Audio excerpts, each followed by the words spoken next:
Bonsoir à tous, ravi de vous retrouver le numéro 62 d'LFNA TV, le magazine consacré aux meilleurs du football néo-aquitain. Ce soir, édition spéciale consacrée au 7e tour de la Coupe de France avec des invités, avec les buts, avec les résumés. On va encore se régaler. LFNA TV 62, c'est parti.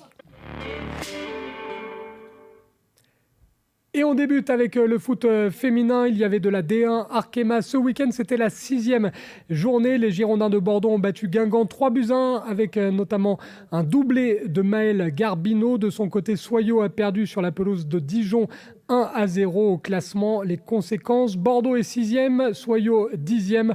Prochaine journée, ce sera samedi avec Soyaux-Reims à 14h30 et le Paris FC face à Bordeaux, match décalé à 21h. La Nationale 3 maintenant, il y avait des matchs en retard, comptant pour la 5e journée, des matchs qui se sont joués ce week-end avec la victoire de la réserve des Girondins de Bordeaux sur la pelouse du Stade Montois 2-1. Un but partout entre le FC Libourne et l'US Chauvigny, 3-2 pour l'US Guérétoise face à la réserve des Chamois Niortais. Et puis victoire écrasante dans le derby en faveur de l'Aviron Bayonnais FC sur le terrain des Genêts d'Anglet. 3 matchs seront à rejouer une prochaine fois en raison de la Coupe de France avec Châtellerault, Pau FC, l'US LH Cap-Ferré face à Porte-Entre-deux-Mers ou encore le CA Neuville face au leader, le Stade Poitvin. Au classement, justement, le Stade Poitvin est toujours leader malgré son match en retard. La réserve des Girondins est désormais 3e. Bayonne et Guéret se rapprochent puisque l'Aviron est désormais 5e, l'ES Guérétoise 6e. Avec cette nouvelle défaite, le Stade Montois est plus que jamais lanterne rouge du classement avec un seul petit point au compteur. On passe à la Coupe de France et donc à ce 7e tour qui a fait une nouvelle fois vibrer les amateurs de football en Nouvelle-Aquitaine ce week-end. Voici en tableau les résultats, la victoire et la qualification donc des Chamois Niortais.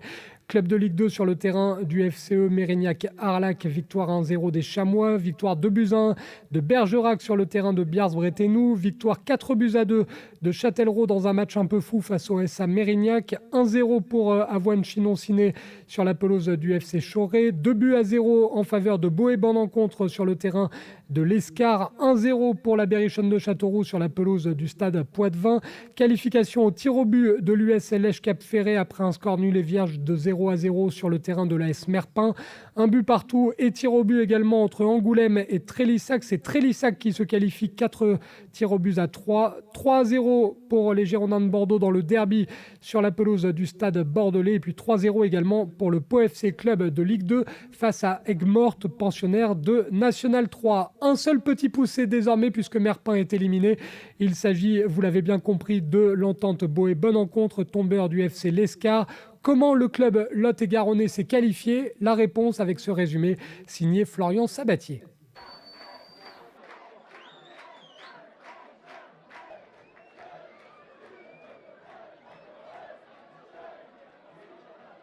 Début de ce 7e tour de Coupe de France entre le FC L'Escar et Boé-Bonne-Encontre.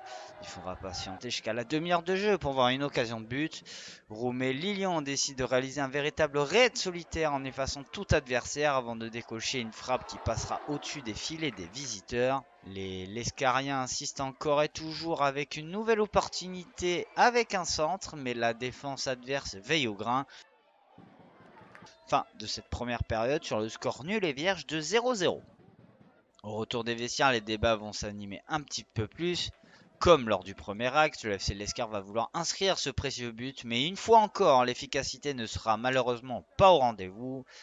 Quelques instants plus tard, les joueurs de Egon Hendrik vont s'essayer sur une nouvelle action de Solis, mais une fois de plus, le ballon ne trouve pas le cadre.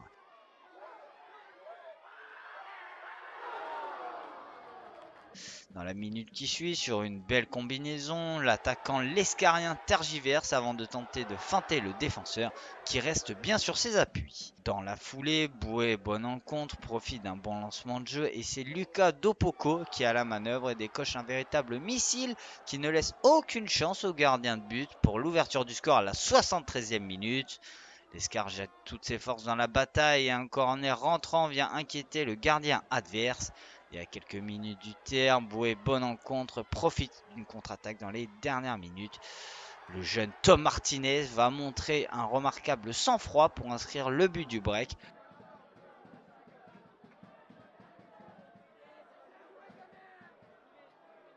fin de la rencontre. Et c'est Bouet-Bonencontre qui rejoint le 8e tour de la Coupe de France.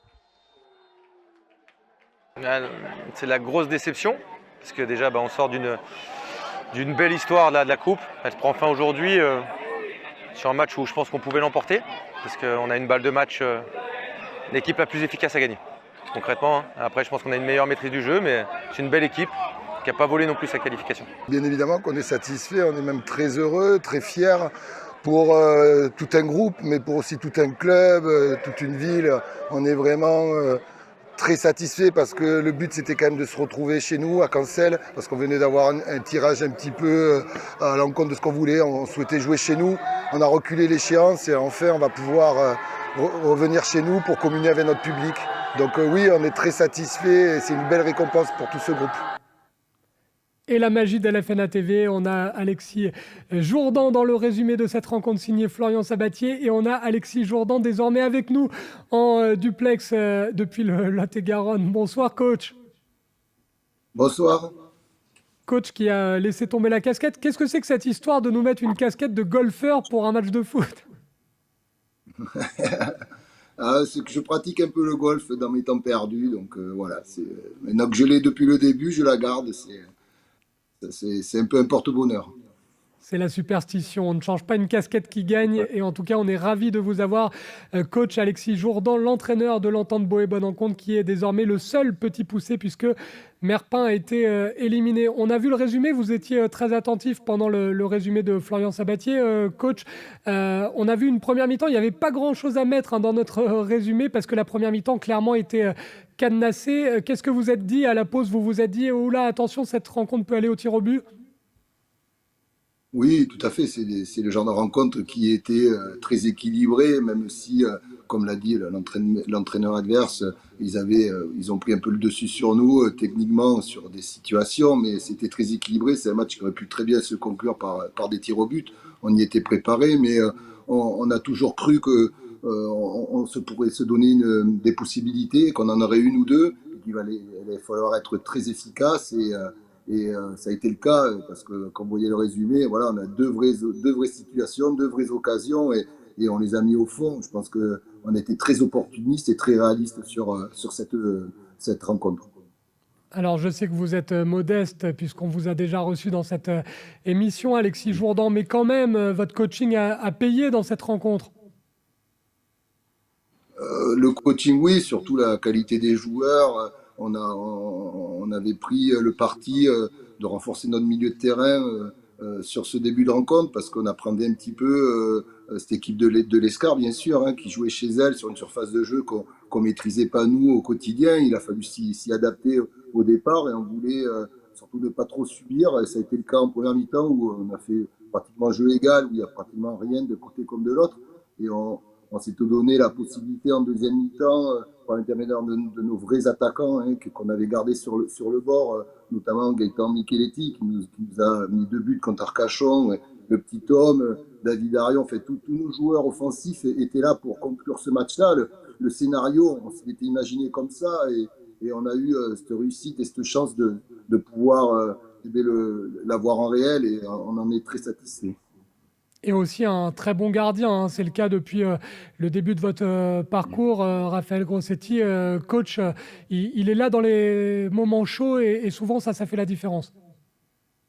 Ah oui, exactement. Je pense qu'on ne peut pas faire une série comme ça en Coupe de France sans un très bon gardien, quoi. Bien évidemment, il faut un bon groupe, il faut une dynamique, mais le gardien est plus qu'important, voire indispensable, et il faut qu'il puisse nous sortir des gros matchs, reculer les échéances et sortir ces arrêts qui nous permettent de rester en vie. Il nous l'a fait à tous les matchs. J'ai encore pour mémoire le match d'Arcachon où on a beaucoup subi et ça a été plus que des parades, ça a été des véritables exploits et ça nous a permis de nous donner ces une ou deux situations qui nous a permis de conclure aussi. Donc, bien sûr que le gardien, Raphaël, a été une nouvelle fois très important dans cette rencontre. L'entente Bouet-Bonencontre, c'est un vrai collectif qui fait preuve d'une grande efficacité, donc on n'a pas spécialement envie de mettre en lumière des individualités, mais quand même, il y a une belle histoire à raconter. Coach, c'est celle de Tom Martinez, parce qu'il a à peine 17 ans. On a vu son but, le deuxième en l'occurrence de votre équipe. Il est arrivé cet été. La belle histoire, c'est qu'il met un triplé contre cette même équipe de l'Escar en Gambardella. Vous faites appel à lui pour le match avec les grands cette fois-ci. Et là encore, il s'illustre et il met un but. C'est quand même, ça fait partie des belles histoires de Dames Coupe de France. Ah oui, exactement. C'est vraiment une très belle histoire pour lui comme pour nous. C'est un garçon qui est arrivé, comme vous l'avez dit, cet été, qui est venu de Marmande. Et c'est un garçon qu'on suivait, hein, mais qu'on a déjà. C'était son troisième match avec nous, mais uniquement en Coupe de France. Voilà, on avait fait le choix de l'intégrer avec nous dans cette compétition Rennes. Ça nous a souri. Et pour lui, ça restera quand même une très belle expérience. Il a déjà. C'est son troisième match en tant que senior. Il n'a jamais joué en senior en dehors que de ces trois matchs-là. Et ça se concrétise par. Il a obtenu un pénalty à Aubusson qui nous facilite les choses pour mener 2-0 à la fin. Et là, il nous met un but vraiment fantastique parce qu'il ne doit qu'à lui. Hein. Il est allé le chercher sur 50 mètres, sortir des marquages et aller mettre ce but petit côté. Voilà, ça démontre ses qualités et surtout les qualités de nos jeunes du club de Boué. Ça, c'est à mettre en avant. Voilà, mais moi, ce que j'aimerais aussi mettre en avant, c'est que cette victoire, il faut vraiment la partager et mettre en avant la ferveur de nos supporters. Je pense que sans nos supporters, dans cette rencontre-là, on n'aurait pas pu faire ce résultat-là. On se déplaçait à l'Escar, on savait que ça allait être compliqué. Ce but, cet engouement et ce soutien de nos supporters, tout le match nous a vraiment permis de nous transcender et d'aller chercher cette victoire. Et je les remercie et sans eux, on n'y serait pas arrivé. Et justement, la transition est parfaite.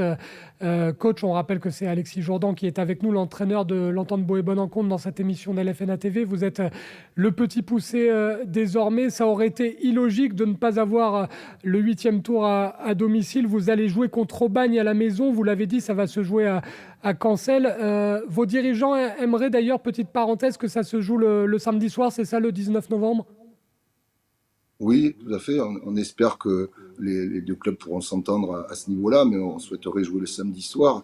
Et oui, on avait vraiment à cœur de retrouver notre terrain pour cette compétition Rennes. Il fallait aller chercher ce résultat-là. C'est pas une logique, mais c'était vraiment un véritable souhait de retrouver notre public qui méritait encore au moins un match sur cette pelouse.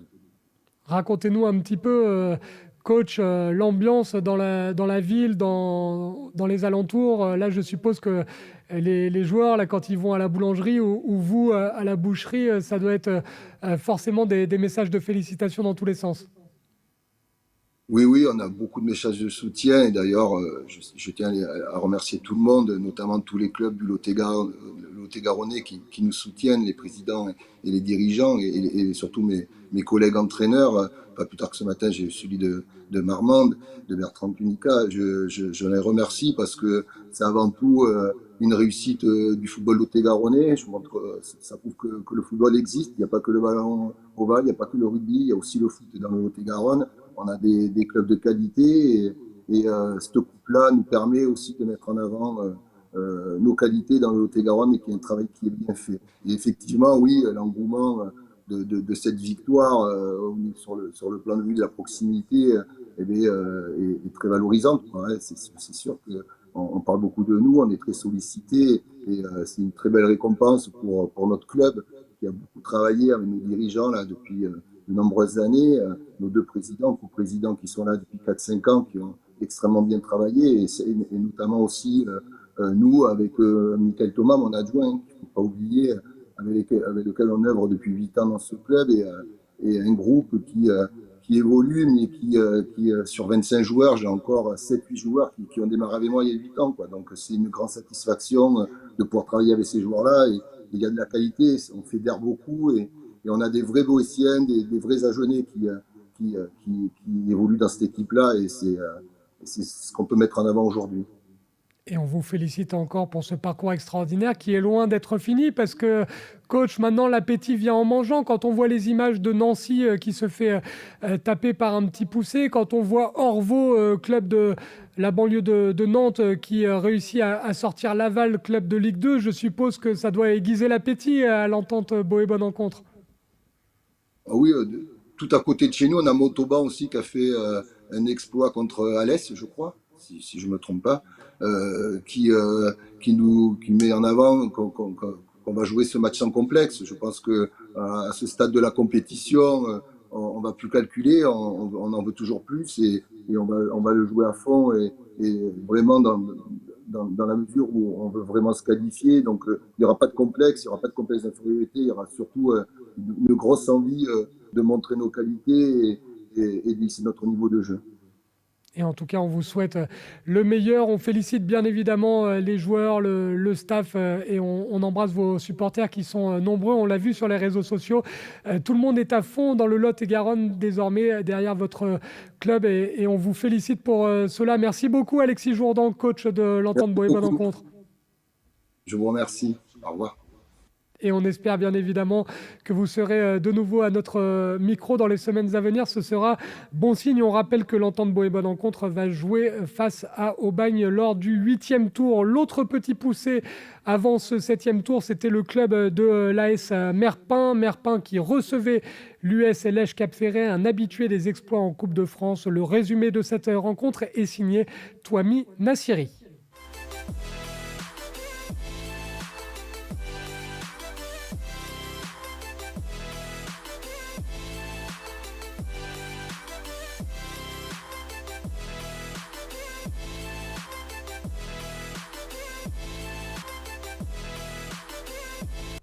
L'AS Merpin, petit poussé sur la table des grands, accueille Lège Cap-Ferret, évoluant en National 3.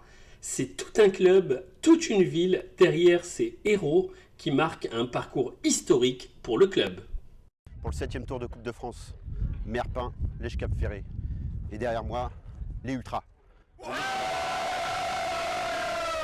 On est prêt pour cette rencontre, mettre l'ambiance, aller au 8e tour. Les gars ont fait un sacré boulot autour du terrain aussi, au niveau des ballons. On va mettre le feu, il y a des barils, mais tout va bien. Félicitations à tous.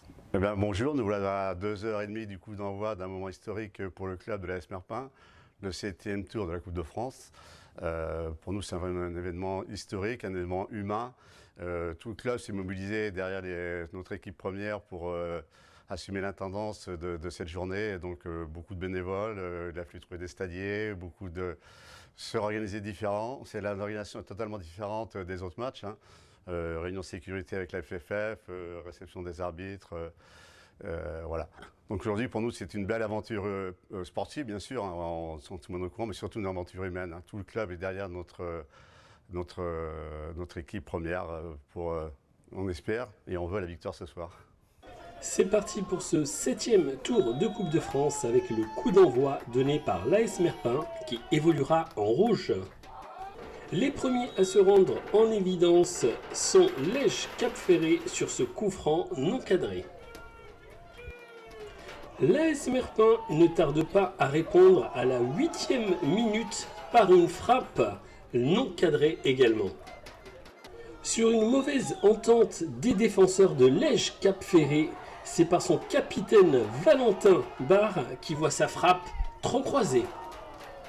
L'AS Merpin fait jeu égal avec une équipe de N3 qui se montre encore dangereux.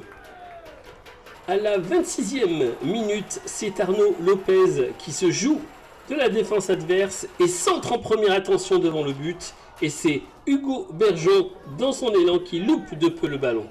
Encore une grosse occasion pour Merpin qui fait toujours jeu égal avec Lège Cap-Ferret. À la 38e minute, les hommes de Philippe Ollier lancent une offensive, mais c'est sans compter d'un Dylan Migne des grands jours qui fait barrage à l'attaque adverse. C'est sur un centre approximatif de Merpin qui met en difficulté le portier adverse qui a du mal à bloquer le ballon qui revient dans les pieds d'Antonin Jean qui voit sa frappe en dehors du cadre. Les hommes de Romain et Michael font oublier les 2 niveaux d'écart dans cette fin de première période.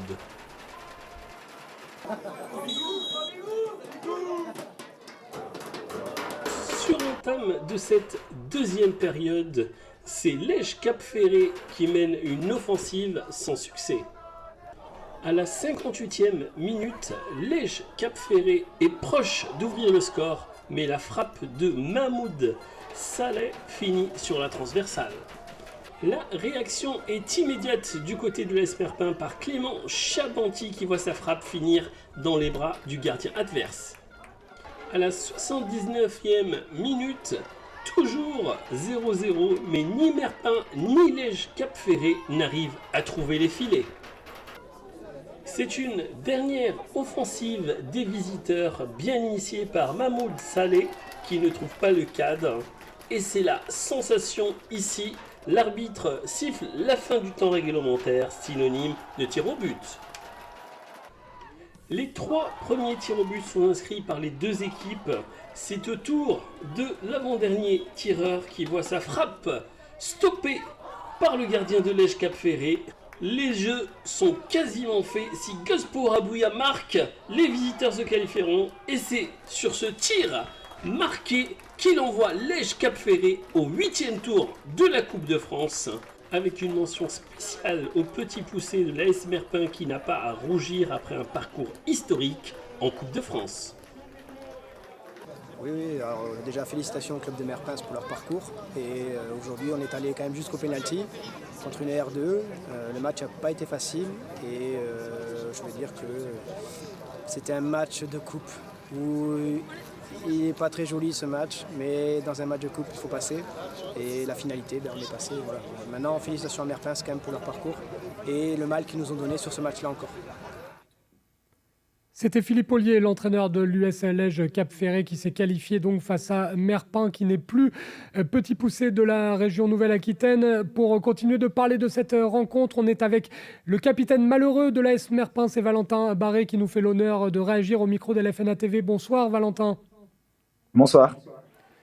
Valentin, on a vu le résumé, vous avez frôlé l'exploit, hein. C'était une ambiance fabuleuse avec beaucoup de supporters présents pour encourager Merpin. Vous avez tout donné, il y avait 2 diffusions d'écart à effacer. Franchement, nous, en tant qu'observateurs, on était à fond, on surveillait le résultat, on voulait absolument que vous réussissiez l'exploit. Ça s'est pas joué à grand-chose. Est-ce qu'il y a des regrets ou est-ce que c'est la fierté qui prédomine en ce lundi ? Bah oui, c'était déjà une grosse journée. C'était avec 800 spectateurs au stade Claude Boué à Château-Bernard. Le sentiment, bah forcément, il y a quand même un petit peu de déception parce qu'on se dit qu'on n'était pas loin d'arriver à ce 8e tour, mais il y a surtout, et on se l'est dit à la fin dans le vestiaire et hier soir, il y a surtout beaucoup de fierté d'avoir tenu tête à un club de N3 pendant 90 minutes. Après, on connaît la loterie des pénaltys. On sait qu'il y avait une équipe qui allait échouer. Voilà, ça tombe sur nous, mais il y a surtout beaucoup de fierté et beaucoup de bonnes choses pour la suite. Voilà, on sait que ça va nous apporter beaucoup de choses. On a vu le résumé de cette rencontre. On a vu le pauvre Pierre-Aimar qui hérite du rôle du malheureux. Il faut toujours prendre ses responsabilités pour aller tirer un penalty dans ces rencontres de Coupe de France. On suppose que sur le moment, il était inconsolable. Moi c'est ce que j'ai dit à tous les joueurs avant la séance de tir au but, peu importe ce qui se passe, nous on n'a rien à regretter, on a tout donné. Voilà, il faut qu'il y ait des joueurs qui se lancent. Voilà, il y a pas de déception à voir. Alors oui, il était déçu comme nous tous, mais voilà, on était forcément là pour le soutenir parce qu'on est vraiment une bande de copains et c'est ça notre force. Et je sais que dès le week-end prochain, il va rebondir et il n'y aura pas de souci. 800 spectateurs, vous l'avez dit, environ du côté du stade Claude Buet de Château-Bernard. On a vu les images, c'était un véritable 12e homme. Là. Racontez-nous un petit peu, capitaine, l'ambiance et je suppose que ça a dû aider dans le fait de ne pas prendre de but et de faire un match aussi solide face à l'équipe de l'US Lège Cap Ferré. Ah bah clairement, les supporters ont joué leur rôle de 12e homme, comme on dit. On a été poussé tout le long du match. Ça n'a pas arrêté de chanter, de faire du bruit. Voilà, sur les différentes actions.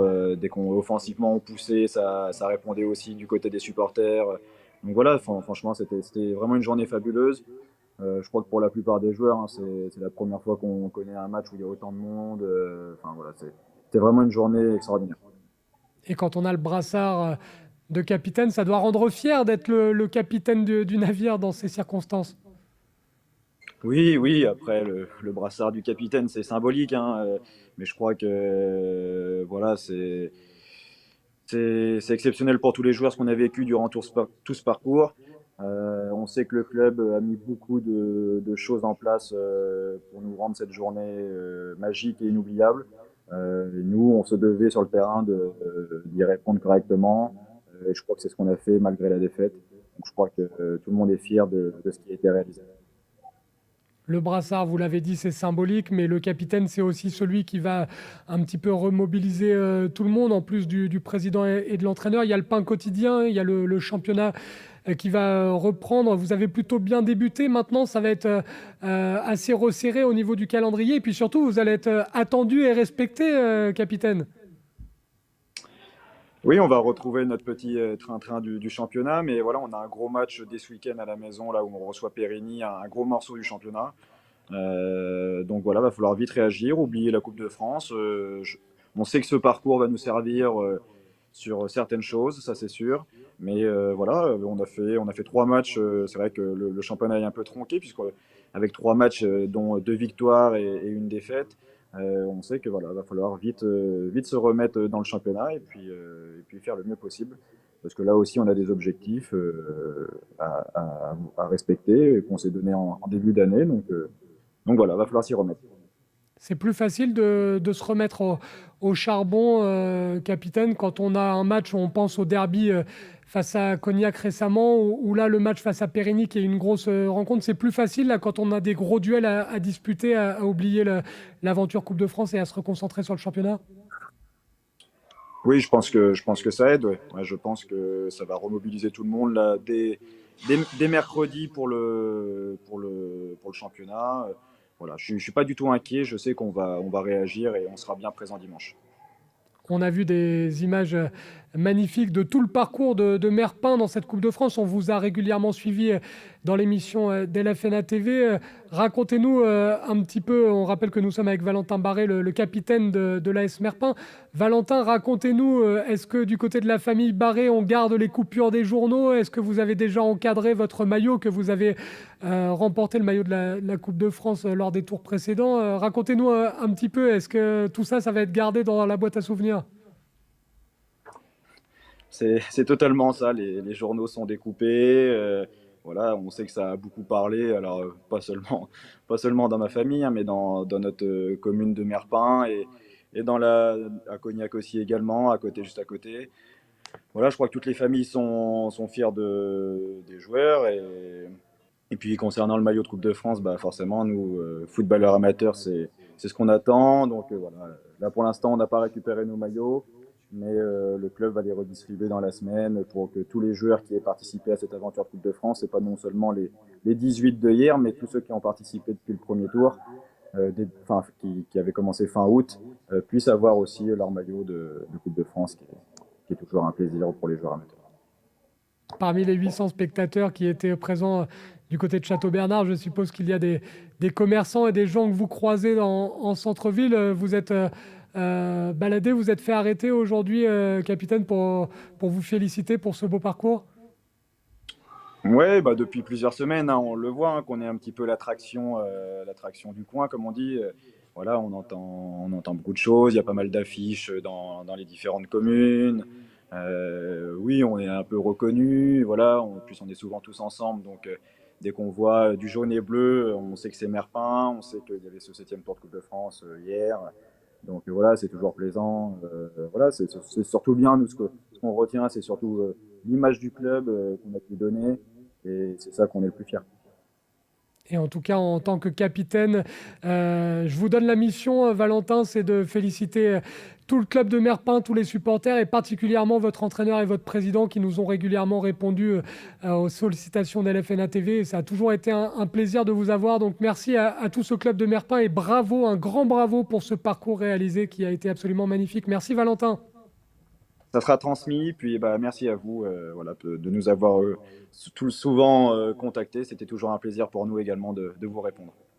Plaisir partagé. C'était Valentin Barré, le capitaine de l'équipe de l'AS Merpin, qui a malheureusement perdu au tir au but. C'était ce week-end face à l'US Lège Cap-Ferré après un score nul et vierge de 0-0. Autre rencontre du 7e tour qui était devant les caméras de LFNA TV, la rencontre entre le FC Choré et le club d'Avoine Olympique Chinon Ciné. C'est Victor Pérez-Boucheron qui était présent sur place pour LFNA TV.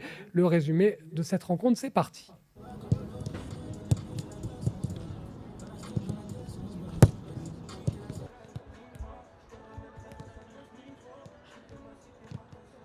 Une très belle affiche pour ce 7e tour de Coupe de France.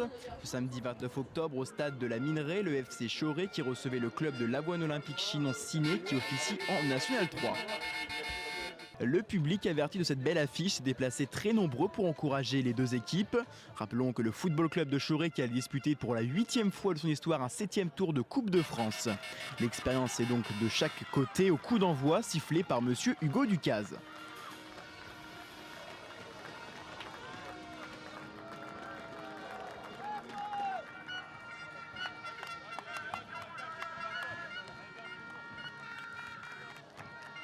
Pas de round d'observation dès l'entame du match à l'image de Choré en maillot rouge dès la première minute. Dès la 3e minute sur un corner, Chinon en maillot bleu inquiète la défense adverse et Benoît Blancheton, le portier de Choré, se blesse. Gros temps mort avant la reprise du match.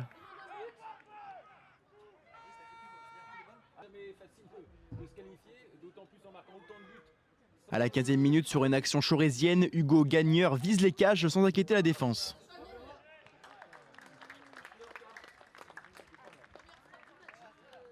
À la 27e sur un coup franc, c'est Choré qui inquiète la défense adverse. Il faudra attendre la 33e sur une grosse phase de jeu de Chinon avec 2 tentatives de tir vers les cages de Choré. Monsieur Ducaze renvoie les deux équipes à la pause citron sur le score de 0-0. À la reprise du jeu, les intentions sont toujours là des deux côtés. À la 56e sur une frappe de Maxime Tonnel qui trouve la barre transversale du but de Choré. Et c'est à l'heure de jeu sur une grosse occasion de Hamsar Amanda Combo qui cadre son tir parfaitement, bien arrêté par Benoît Blancheton. Il faudra néanmoins attendre la 87e minute pour que l'AOC Chinon ouvre le compteur par un tir cadré de Fethi Saki qui trompe le gardien de Choré.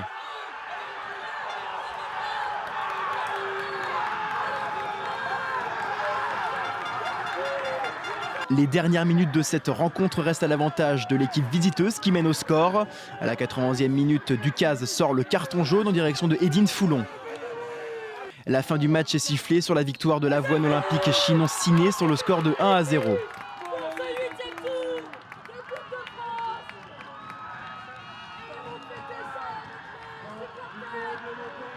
Papamdou Traoré, le capitaine de Chinon, ne mâche pas ses mots pour exprimer sa joie de passer ce 7e tour et de continuer l'aventure en Coupe de France. Après, on savait que ça allait être compliqué, mais voilà, on a tenu tout le match, on était solide. C'était compliqué comme pour nous comme pour eux, mais voilà, on était solide et on l'a fait. Hein, voilà. Beaucoup de rêves, beaucoup d'efforts aussi, beaucoup d'efforts et beaucoup de plaisir aussi, ouais, c'est ça. Merci beaucoup. De rien. Bonne soirée à vous.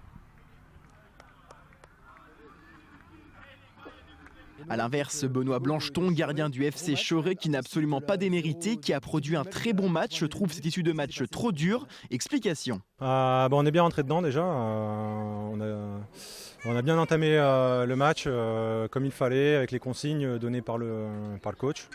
On a eu quelques occasions en première aussi, mais c'est resté quand même assez fermé globalement. Donc ce 0-0 à la mi-temps, ça nous a galvanisé un petit peu aussi. Et puis la deuxième, on a réussi à maintenir notre intensité, mais au final, on voit la différence entre la N3 haut de tableau et puis nous aussi en R1. Ils s'entraînent 5 fois par semaine. Donc au fil du temps, on a baissé un petit peu le rythme. Et puis on prend un but pour moi qui... il est un peu litigieux, on ne sait pas trop s'il est dedans, s'il n'est pas dedans. L'arbitre a pris la décision, c'est dommage. Parce qu'il y avait, voilà, je pense qu'on méritait d'aller au moins au tir au but. Le mec déborde, il centre en retrait. Ça arrive vite parce qu'il met plat du pied vite sur moi, donc je fais un arrêt réflexe. Et bon, je la repousse pas assez, elle va dans le but. Et puis après, j'ai mon défenseur qui la sort. Et voilà, après, pour moi, c'est pas dedans. Mais, Fin du parcours en Coupe de France pour le FC Choret qui n'aura nullement démérité durant tous ses matchs en Coupe de France.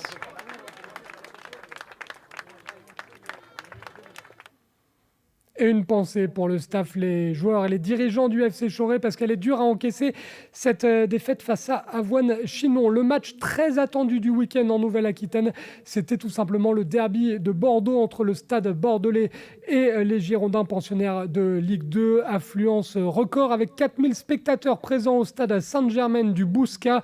Un derby qui a tenu toutes ses promesses en termes d'engagement. Parmi les 4000 spectateurs présents, Florian Sabatier était là pour LFNA TV. Début de ce 7e tour de Coupe de France entre le Stade Bordelais et les Girondins de Bordeaux. Au Stade Sainte-Germaine pour le choc aquitain. Dès la 12e minute de jeu, le capitaine Yohan Barbet va tenter un centre au second poteau, mais le gardien du Stade Bordelais lit bien dans la trajectoire.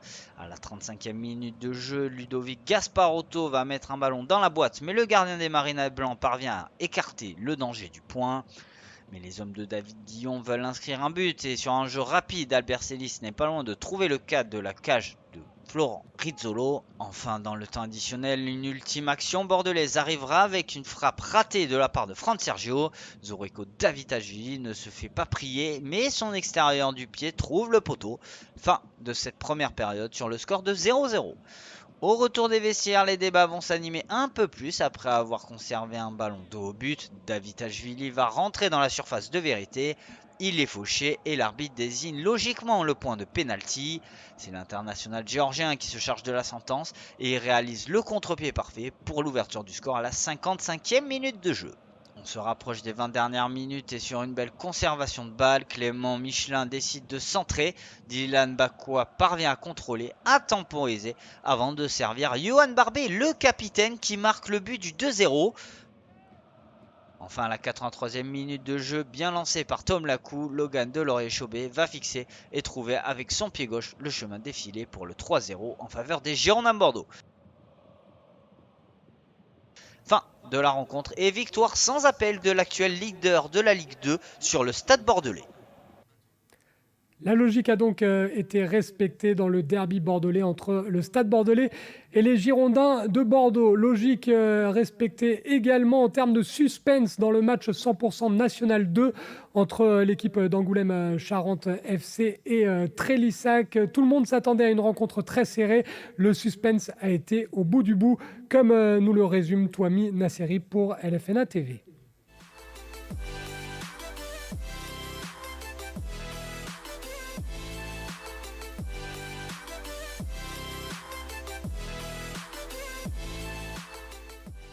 C'est à Angoulême que l'ACFC ouvre ses portes pour accueillir le FC Trélissac pour le compte du 7e tour de la Coupe de France.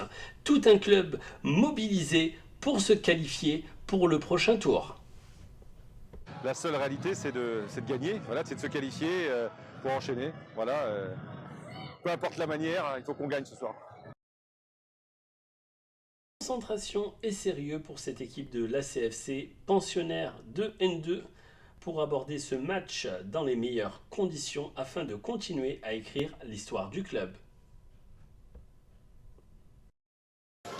L'ACFC évoluera en blanc et Trélissac en bleu pour ce 7e tour de Coupe de France. Ça démarre fort du côté des hommes d'Hervé Louba par un centre au premier poteau d'Adama Diakité qui trouve Joris Gouache qui dévie le ballon et trompe le portier de l'ACFC à seulement 7 minutes de jeu. À la 19e minute, sur une excellente construction de jeu, par un centre en première intention, bien repris par Léo Fitchen qui voit sa reprise à bout portant finir hors du cadre. Trélissac réplique sur une perte de balle adverse et un excellent enchaînement de passes qui se clôture par une frappe sans danger pour le portier angoumoisin. Il faut attendre la 44e minute sur corner, sur une tête bien déviée par Corentin Lémoni qui permet à la CFC de revenir au score juste avant la mi-temps et ainsi regagner les vestiaires sur ce score de parité 1-1. Retour sur le terrain pour cette seconde période et c'est sur corner que les locaux poussent sur un centre d'André Kayoubi dans les 18 mètres. Le portier de Trélissac relâche la balle et de peu la CFC aurait pu en profiter. À la 84e minute, les locaux, après avoir éliminé 2 défenseurs, Léo Fitchen adresse une passe millimétrée à Thierry Lemaître qui voit sa frappe stoppée par Thomas Navo. C'est sur une passe bien ajustée qui trouve exaucé Ngassi pour la balle de match et le face-à-face est remporté par le portier de la CFC qui permet à la CFC de conserver le match nul dans la fin de ce temps réglementaire que siffle l'arbitre de la rencontre, synonyme de tir au but. Les dernières consignes du coach de la CFC avant cette séance. Les deux équipes loupent les premiers tirs. Sur le deuxième tir de la CFC, qu'Alexandre Mourabi voit son tir toucher la transversale. Et derrière, c'est Trélissac qui prend l'avantage. Les pénaltys suivants seront inscrits par les deux équipes respectives. La qualification dans ce dernier tir est dans les pieds de Tidiane Keita. En inscrivant ce but, il enverra certainement Trélissac au 8e tour et c'est fait. Trélissac qualifié pour le 8e tour de la Coupe de France.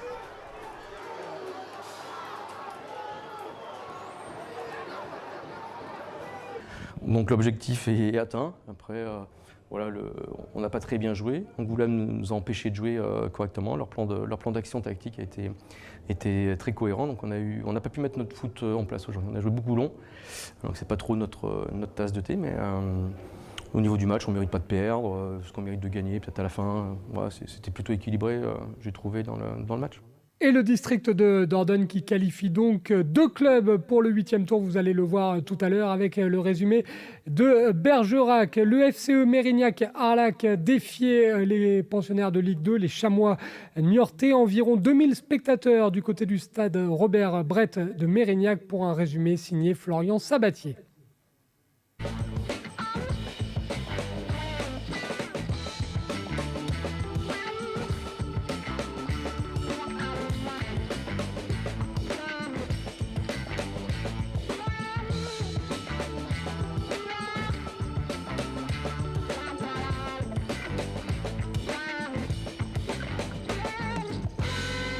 Alors bien sûr, un club comme Arlac n'a jamais rencontré un club professionnel. Alors effectivement, on est content de cette rencontre et de ce tirage. Donc bon, on se dit, hein, c'est un match de football, tout le monde sait que c'est jamais gagné d'avance. Et je sais que voilà, les joueurs, le staff, le club va mettre tout en œuvre pour que ça soit un bel événement, que ça soit la fête du football pour nos bénévoles, pour nos licenciés. Voilà, et puis après, écoutez, on verra, hein. On en reparlera dimanche soir et j'espère que j'aurai le sourire. J'ai hâte à demain. Je ne me rends pas compte qu'on va jouer une équipe professionnelle parce qu'on est dans notre quotidien. Voilà, on est à Mérignac, on voit toujours les mêmes personnes. On ne s'en rend vraiment pas compte là au moment où on se parle. Et je pense qu'on va s'en rendre compte quand on viendra ici, qu'on verra le bus des Chamois niortais et qu'on les verra rentrer dans les vestiaires. Voilà. Donc voilà le sentiment là que j'ai maintenant. Oui, bien sûr. Alors, moi, à titre personnel, c'est la première fois que j'affronte une équipe professionnelle, mais comme tout le vestiaire aussi. Donc, il y a pas mal d'incertitudes par rapport à ça. De voir se jauger comment on est nous, comment ils sont eux, est-ce que la marche est trop haute, etc. Donc, c'est normal. Plus la gestion des émotions, il va y avoir du monde, l'enjeu du match, etc. Donc, c'est pour ça que dans la préparation, j'ai pas voulu rajouter de l'incertitude, faire aux garçons des choses qu'ils n'ont pas l'habitude de faire. Faire une révolution tactique aussi, voilà. Rajouter des choses qui allaient peut-être nous mettre en difficulté. Donc voilà, il y a des choses on peut pas y toucher, c'est comme ça. Mais voilà dans la préparation comment je voyais la chose. Le scénario idéal, c'est en fait ce genre de match, il faut rester vivant le plus longtemps possible. Voilà. Donc la première idée, c'est vraiment fermer la bijouterie. Et puis après on décorera si on peut décorer. Mais vraiment le plan de jeu, ça va être ça. Et puis le match c'est long et voilà, il y a 2 mi-temps. Et la première vraiment c'est, voilà, le foot est un jeu d'erreurs. Il ne faut pas qu'on en fasse de même parce qu'on va les payer.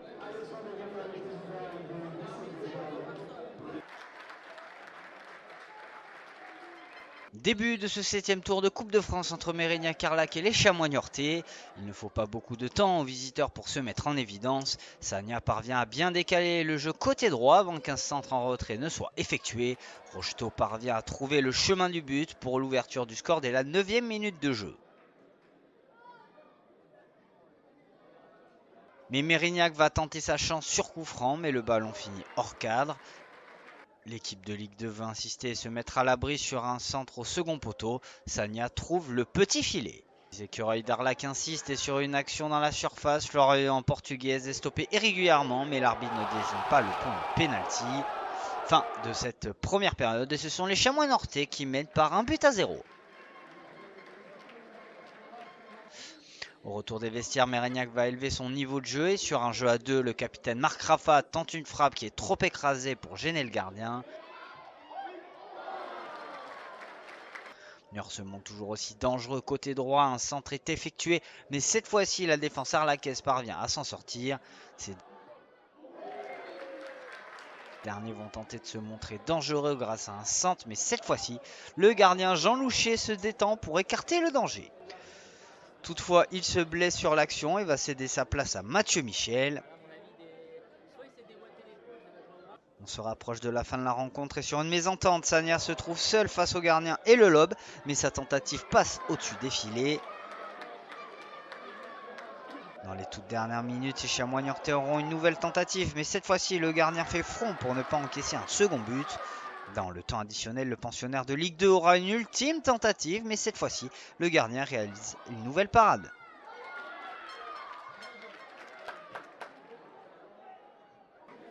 Fin de cette rencontre et Mérignac-Carlac s'incline sur la plus petite démarche contre les Chamois niortais.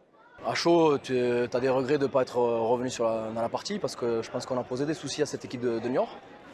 Maintenant, quand on prend du recul, quand on est entraîneur, on arrive de suite se détacher sur le plan émotionnel. Je suis vraiment fier de mes garçons.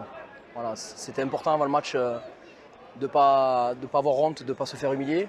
Et je pense qu'on est loin de s'être fait humilier et on a gagné le respect de cette équipe de Niort. On a exprimé beaucoup de fierté à la fin de ce match. Je pense qu'on a très bien fini sur de bonnes intentions de jeu. Des intentions de jeu qu'on veut retrouver un peu tout le temps, sur tous les matchs. Et on a réussi à les retrouver contre une équipe de Ligue 2. Donc c'était très intéressant.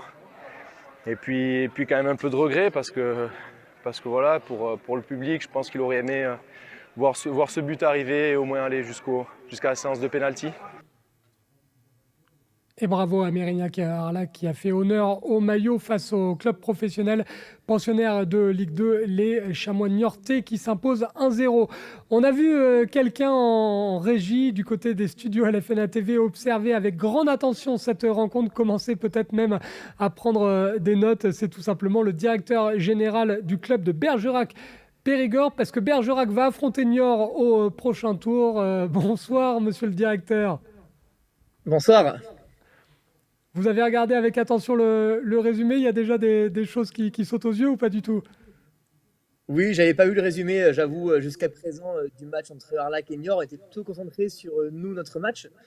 Oui, effectivement, j'ai vu qu'il y a beaucoup de centres qui sont faux pieds à droite et qui se mettent dans la boîte. Donc, ce sera à travailler notamment sur nos latéraux, mais bon, après, je compte sur le coach et le staff pour bien le travailler en amont. Bon, l'avantage, c'est que Niort, c'est peut-être plus facile de récupérer les images que d'autres adversaires en Coupe de France. Quand on joue un petit poussé, par exemple, Niort, avec tous les matchs de Ligue 2, vous allez pouvoir analyser ça sans trop de problèmes. On va parler surtout de votre club. On va parler de la victoire aussi ce week-end de Buzyn. C'était sur la pelouse de Biard-Bretenoux, club de Régional 1. Mine de rien, vous êtes sorti du piège avec beaucoup de mental parce que c'est typiquement le genre de guet-apens qui attend les clubs en Coupe de France. Chapeau à vous, c'était un match piège. Effectivement, c'était vraiment pas facile, honnêtement, parce qu'une belle équipe en face, un contexte un peu chaud là-bas à Biard, mais on s'y attendait.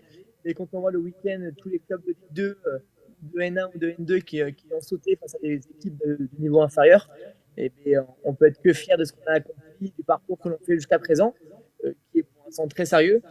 Maintenant, voilà, on a réussi à se sortir de ce guêpier, comme vous le disiez, et c'est plutôt une belle satisfaction pour nous. Surtout quand on est comme vous, observateur en tribune, on encaisse un but à la 18e, on doit se dire: «Oh là, là c'est un mauvais début de soirée qui commence». Ah, c'est exactement ça. On s'est dit, ben là, vu le contexte, vu les supporters qui nous mettaient la pression et nous qui étions un peu, on va dire, mal rentrés dans le match globalement, ben, on s'est inquiété parce que on voyait les scores sur notre terrain et on s'est dit que ça pouvait être nous également. Et on a eu la chance de vite revenir coup sur coup avec 2 buts marqués quasiment en 5 minutes, ce qui nous a permis de sortir à tête de l'eau et de repartir de l'avant en tout cas pour, on va dire, solidifier le résultat final, même si on aurait pu faire mieux, je pense, sur la seconde mi-temps. C'est là où on voit que dans votre équipe, Paul Fauvel, il y a une vraie force de caractère parce qu'il y a d'autres équipes en subissant l'ouverture du score assez tôt dans le match, dans ce contexte, d'autres équipes auraient plongé. Vous, ça a plutôt piqué l'orgueil de vos joueurs, on a l'impression. Mais c'est une équipe qui a de l'expérience maintenant après le parcours la saison dernière en Coupe de France. Ce genre de situation, on l'a déjà connu au préalable. Notamment, je me souviens à Montluçon l'an passé où on a marqué 1-0 à la 87e minute. Les joueurs ne se sont jamais inquiétés, n'ont pas paniqué. Là, c'est un peu pareil. On a senti une équipe qui a été un peu poussée en début de match, mais qui a la force de caractère de mettre 2 buts coup sur coup et de pouvoir, on va dire, mériter sa qualification pour le 8e tour de la Coupe de France. Et du caractère, il en faudra pour aller taper les chamois niortais. On l'a dit, votre futur adversaire. C'est plutôt une bonne nouvelle, le fait qu'ils soient lanterne rouge de Ligue 2 et qu'ils jouent avant tout leur maintien en deuxième division. C'est pas la priorité pour eux, la Coupe de France. Ça peut être une source de motivation supplémentaire pour vous? Alors, il faudra leur poser la question, évidemment, mais effectivement, ça reste quand même un club de Ligue 2, globalement, avec des joueurs de Ligue 2, avec un, je pense, qui est le meilleur joueur de Ligue 2 actuellement, qui est Bilal Boutoba, qui joue là-bas. Donc, je pense qu'il n'y aura rien de facile. Un club n'a jamais envie de se faire taper par un petit club de N2. Donc, ils ont une fierté, et surtout, il faut se remémorer qu'ils étaient venus perdre chez nous en 2019, et je pense qu'ils ont une revanche à prendre par rapport à ça. Et ça, en tout cas, il ne faudra pas les sous-estimer, car ça reste une équipe de Ligue 2, malgré leur classement actuellement. Oui, parce que tout le monde est prévenu. Vous êtes un habitué des exploits. Je parle et bien évidemment du club. Vous les avez sortis saison 2018-2019. Vous avez tapé des clubs comme Metz, Saint-Etienne. Vous êtes habitué. C'est dans l'ADN du club, vous qui connaissez ce club par cœur, Paul? Bah, depuis 5 ans, c'est vrai qu'on a depuis 2007 même précisément, c'est vrai qu'on a eu la chance de taper Lens à domicile, de jouer contre Lille et de perdre par la petite porte. Donc oui, c'est vrai que la Coupe de France marque l'ADN du PFC. C'est une compétition que les Bergeracois et les Périgourdins adorent ici. Et nous, en tout cas, on a à cœur chaque année de la jouer le plus sérieusement possible et d'offrir à chaque fois une affiche à nos supporters. Cette saison, ce sera Niort, en espérant aller plus loin et pourquoi pas accueillir de nouveau une équipe de Ligue 1. Mais la première étape Niort sera déjà très costaud et on est en tout cas très heureux de pouvoir les recevoir à Bergerac le week-end du 18, 19, 20 novembre. Oui, ça sera à Bergerac, bien évidemment. Ça doit vous rendre aussi particulièrement fier, Paul, parce que vous êtes un club très familial. On sait que c'est votre papa qui est le président. Et vous, à titre personnel, vous êtes vraiment un bébé du club, hein. Vous avez joué un paquet d'années pour Bergerac. Là, vous êtes directeur général. Je suppose que ça rend encore plus fier que quelqu'un qui viendrait d'arriver du côté du Périgord. C'est vrai que moi, je suis un pur Bergeracois. Je suis né ici, j'ai grandi ici. J'ai fait cette année ma 20e année de licence au club, malgré mon jeune âge à 26 ans. Donc, c'est vrai que j'ai vu ce club évoluer très rapidement. J'ai été bercé, on va dire, par le football grâce au lien que j'ai avec mon père encore actuellement. Et c'est vrai que pour moi, c'est une fierté chaque fois de voir le nom de Bergerac s'afficher dans la presse, dans les médias, sur la presse numérique. En tout cas, pour moi, c'est une fierté de pouvoir faire grandir ce club en compagnie de tous ceux qui m'entourent au quotidien. Et j'espère que les gens prennent du plaisir quand ils voient Bergerac jouer et qu'ils pensent que du bien, en tout cas, du projet que l'on mène sur notre territoire. Le papa, là, il est dans quel état? Je suppose qu'il doit être aussi heureux que vous. Oh oui, on a fait la route ensemble ce week-end pour la Biars, donc on était tous les deux. Un petit resto après le match pour fêter ça. Et j'avoue qu'on adore, hein, c'est vraiment la Coupe de France, c'est un leitmotiv, hein, c'est ce qui motive chaque année. Mon père notamment qui est fan de ça. Donc voilà, c'est pour nous très important. C'est une compétition qu'on veut ne pas négliger absolument. Et en tout cas, on aura à cœur de bien faire face à Niort. Et si on peut réussir l'exploit, on le fera avec grand plaisir, évidemment. Alors c'est une entreprise familiale entre guillemets, mais vous ne manquez pas pour autant d'ambition. On suppose que votre travail, Paul, en tant que directeur général, c'est aussi d'arriver à jongler dans les deux tableaux, d'arriver aussi à maintenir l'importance du championnat dans l'esprit de vos joueurs. Alors c'est le rôle du staff plutôt au quotidien de bien dissocier coupe et championnat parce que on va avoir un bloc de 3 matchs qui arrivent avec Angoulême vendredi, Chamalières vendredi prochain et Niort. Donc il n'y a pas un match à privilégier plus que l'autre. Je pense qu'il y a 3 vendredis qui vont être très importants pour nous. Et en tout cas, c'est une nécessité de prendre des points rapidement en championnat parce qu'on ne perd pas depuis la première journée. C'est pas pour autant qu'on avance au classement, au contraire, on stagne, on va dire un petit peu. Mais bon, voilà, l'important, c'est d'avancer en championnat et en ne négligeant surtout pas la Coupe de France qui va arriver rapidement. En tout cas, on félicite tout votre club pour ce parcours qui est déjà réussi quoi qu'il arrive. On voit quasiment tous les présidents, tous les managers qui veulent jouer le samedi soir le match de 8e tour. Ça va être votre cas aussi? Vous allez demander à jouer samedi soir ou tant pis, peu importe, vous prenez ce qui tombe? Alors honnêtement, on a déjà un accord oral avec Niort pour jouer le vendredi 18 à 20h. D'accord. L'idée, c'est de ne pas faire concurrence au match Trélissac-Bordeaux. On a appelé du coup le président et le directeur de Trélissac hier. On souhaite vraiment se corner parce que je ne suis pas sûr que le département Nouvelle-Aquitaine ait la chance d'avoir déjà accueilli le même week-end 2 équipes de Ligue 2 en même temps. Donc l'idée, en fait, c'est de ne pas se faire concurrence. Le spectateur qui veut faire à la fois Bergerac et Trélissac puisse le faire. Donc on jouerait a priori le vendredi soir. Il manque l'accord maintenant de la Fédération de football qui ne devrait ne pas tarder, je pense, Puisqu'on rappelle effectivement qu'il y a encore les 3 clubs de Ligue 2. Parmi tous les clubs de Nouvelle-Aquitaine encore qualifiés, il y a bien évidemment les Girondins de Bordeaux, mais aussi les Chamois niortais, l'adversaire de Bergerac, et puis le Pau FC qui jouera face à Colomiers. En tout cas, Paul, on vous félicite une nouvelle fois. Bravo au staff, bravo aux joueurs. Un petit coucou au papa et on vous retrouve très vite, on l'espère, à l'antenne de LFNA TV. Ça sera bon signe. Merci beaucoup, je l'espère également. Et en tout cas, prenez soin de vous et à très vite, j'espère. Merci beaucoup. C'était Paul Fauvel, le directeur général du club de Bergerac, qui défiera les Chamois niortais lors du 8e tour de la Coupe de France. Pour être tout à fait complet, on vous propose désormais la rencontre entre le Stade Poitevin et la Berrichonne de Châteauroux. Un véritable défi pour le Stade Poitevin face aux finalistes de la Coupe de France 2004 qui comptent dans ses rangs des anciens joueurs pro comme Gilles Sounou ou Nolan Roux. Le résumé de cette rencontre est signé Victor Pérez-Boucheron.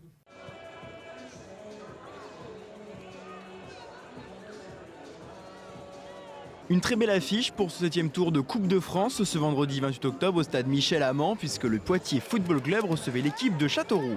Le public venu nombreux encourager les 2 équipes avait certainement en mémoire un match de Coupe de France en 2016 où l'équipe de Châteauroux avait battu le Poitiers Football Club sur le score sans appel de 4-1. Monsieur Souleymane Chanel, l'arbitre central, siffle le coup d'envoi. Châteauroux en maillot bleu prenait les commandes du match en round d'observation et dès la 8e minute sur un corner, le défenseur Peter Wanen trompait Cédric Mansa, le portier de Poitiers Football Club.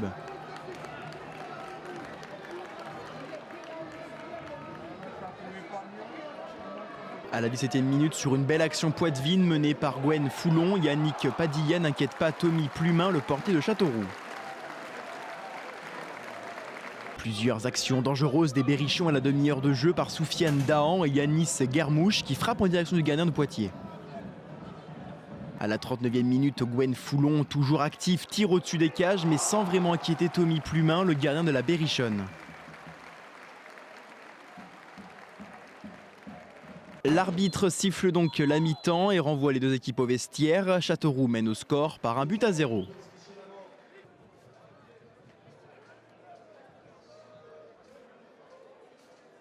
Poitiers est bien présent dans ce match et ne baisse pas les bras. Tout est possible comme à la 80e minute sur une passe de Yanis Siomed. Angèle Marcheguet ne trouve pas la direction des cages.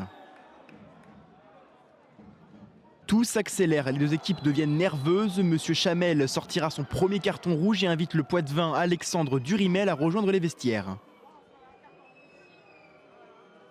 Les ultras de Poitiers se font entendre de plus en plus, l'ambiance devient de plus en plus lourde et pesante. À la 90e minute, sur un énième coup franc, Adama Bangué tire au-dessus des cages du gardien Poitevin. La fin du match est de plus en plus confuse à l'image du banc poitevin qui n'est pas d'accord sur les décisions de l'arbitre. Ce dernier qui d'ailleurs n'hésite pas à sortir une fois de plus son carton rouge en direction du banc poitevin.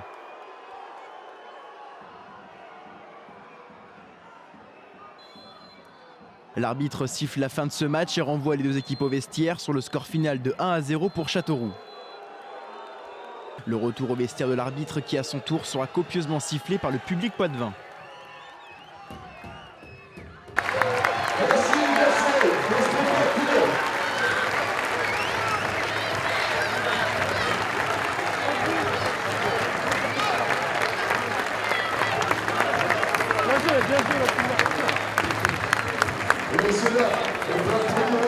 Oui, forcément, quand on perd par un but d'écart face à une équipe qui nous est supérieure hiérarchiquement, forcément ça laisse un petit peu de frustration. Après, le seul regret que j'ai sur ce match, c'est d'avoir encaissé ce but sur coup de pied arrêté. On était prévenus. Et puis aussi, aussitôt, surtout dans cette rencontre. Donc on savait que ça nous compliquait tout de suite la tâche. Après, on n'a pas réussi à mettre un peu plus de folie sur la deuxième mi-temps, à essayer quitte à se libérer un petit peu plus et puis à se désunir un peu pour essayer de revenir. On n'a pas réussi. Après, si on n'a pas réussi, c'est aussi qu'eux ont joué le jeu et ont été sérieux jusqu'au bout. Même si Poitiers n'a vraiment pas démérité, la hiérarchie a été respectée entre le Stade Poitevin évoluant en National 3 et la Berrichonne de Châteauroux jouant en National. Avant de terminer, on vous récapitule toutes les affiches du 8e tour de la Coupe de France concernant la région Nouvelle-Aquitaine. Vous le savez, la Coupe de France était divisée en plusieurs groupes. Dans le groupe A, il y aura la rencontre entre le FC Bergerac-Périgord et les Chamois niortais. Vous avez entendu Paul Fauvel à l'instant, notre invité, qui nous a déclaré qu'a priori, le match se jouerait le vendredi soir. Il y aura le Stade Olympique Châtel-Rodet, club de N3, face à Avoine-Chinon-Ciné, club de N3 également. L'US Lège Cap-Ferré N3 face à la Berrichonne de Châteauroux, club de National. Et puis il y aura, toujours concernant le groupe A, Trélissac Anton Périgord, club de N2 face aux Girondins de Bordeaux, club de Ligue 2. Et puis dans le groupe D, le Petit Poucé, l'Entente Boé-Bonne-Encontre, club de R2 face au FC Aubagne, pensionnaire de National 2. L'US Colomiers, club de N3 face au Pau FC, club de Ligue 2. Au total, il reste donc 8 clubs de la région Nouvelle-Aquitaine avec 2 clubs pour le district de la Dordogne, 2 clubs pour le district de la Gironde, un club pour le district de la Vienne, pour celui des Deux-Sèvres, du Lot-et-Garonne et des Pyrénées-Atlantiques. Le Petit Poucé de la région Nouvelle-Aquitaine, l'Entente Boé-Bonne-Encontre, désormais donc, qui est allé gagner 2-0 sur la pelouse de l'Escar. LFNA TV, émission numéro 62, c'est désormais terminé. Cette émission disponible bien évidemment comme d'habitude en replay sur les pages YouTube et Facebook de la Ligue de football de Nouvelle-Aquitaine. Je remercie Paul Maison-Regnault à la réalisation, Clément Darbieux à l'édition. Je vous souhaite une très bonne soirée. Merci de nous avoir suivis. N'oubliez pas, professionnels ou amateurs, le foot, ça reste un jeu.